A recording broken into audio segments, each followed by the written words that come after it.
полезно ли е все още изучаването на религия?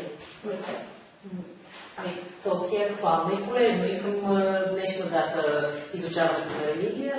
Всъщност има много въпроси, които трябва да се изяснят, доколко трябва, къде е мястото на религията и последството ни образование, което аз разбирам и разговора, който имахме преди това. Защото за мен е чудесно да има свобода и избор, родителя да избере дали детето му да учи религия или не, но по-важно е всъщност качеството и всъщност какво се предлага на децата в училище, като когато изучават религия. От друга страна е изключително ценно религия, ако ще се изучават, каквато и да било форма, дали ще е религия, вероучение, история на религиите, или както и да искаме да го наречем, да се случва наистина в училище, защото все пак училището е една така безопасна среда, в която има много повече контрол и много повече професионализъм, или поне много се надяваме да е така, който може все пак да проследява този процес. Защото все пак темата за религията за мен и за Асоциация родители е доста внимателно трябва да се подхожда към нея. И е много важно кой ще има, кой е преподавателят или учителя, който ще има досег до децата, особено в тази крехка възраст между първи и четвърти клас. Да, това ще да попитам дали според теб е удачно от първи до четвърти клас децата да изучават религия.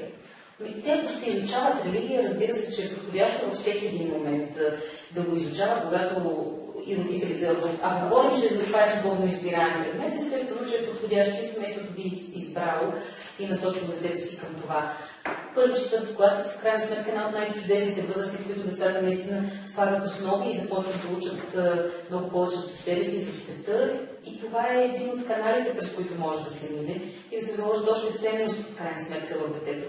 Важно е обаче да се помисли наистина, пък от друга страна, кой е там и до каква степен наистина обективно успява да им разкаже и да им заложи ценностите на каквото и да било, което искаме да научим децата, да не е манипулативно и стигматизиращо или пък разделящо, защото ние понякога дори с най-добри чувства да подходим, също може без да искаме да постигнем разделение на децата.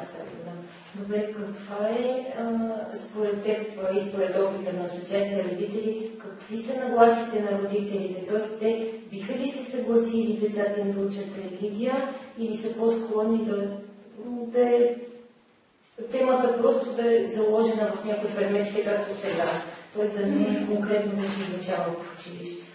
Това, което имаме като опит по тази тема, защото всяка година се събужда по няколко пъти и се обсъжда вече доста години, е, че има, разбира се, всякакъв тип родители. Има такива, които са изключително против, считат, че училището е светско и че там няма място за религия. Има такива, които са точно в другата крайност.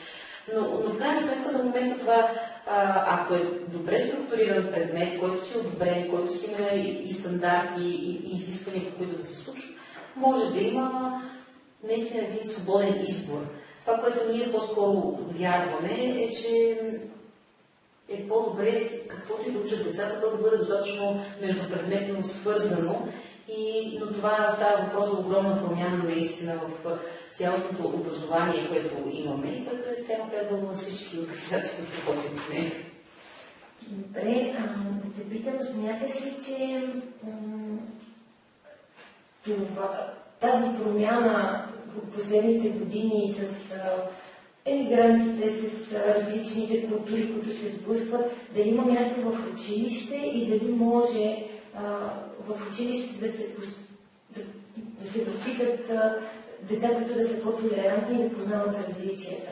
Защото ясно е, че има някакъв конфликт в цялото това местене в света. Аз мисля, че децата могат и се учат и към днешна дата на толерантност и на различие.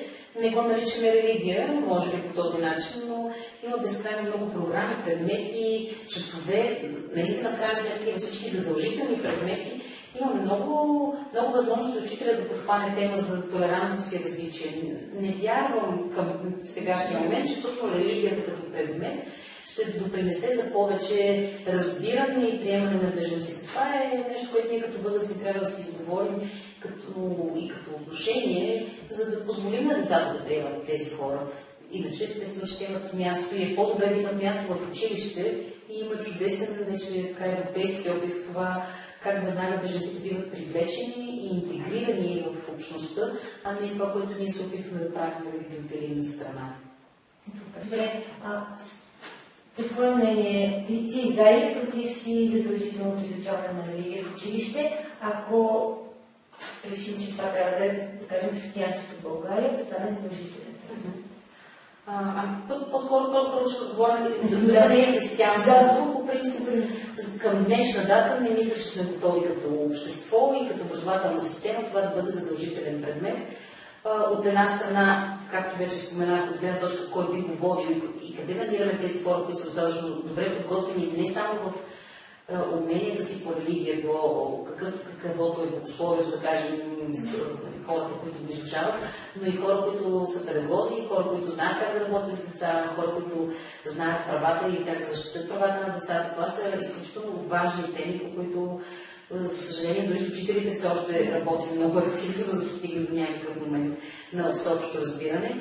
И другото, в крайна сметка, е, че програмата на децата ни към днешна дата е толкова пренаситена от какво ли не, че задължаването с още един предмет, просто според мен по-скоро би ги натоварило и стресирало нещо, което на мен лично в никакъв случай не ми се иска. Аз се уверявам, че децата трябва да имат колкото знания, толкова и място в училище да играят и да се развиват и да се движат, нещо, което не можем да се попадем, че се случва в нашето училище.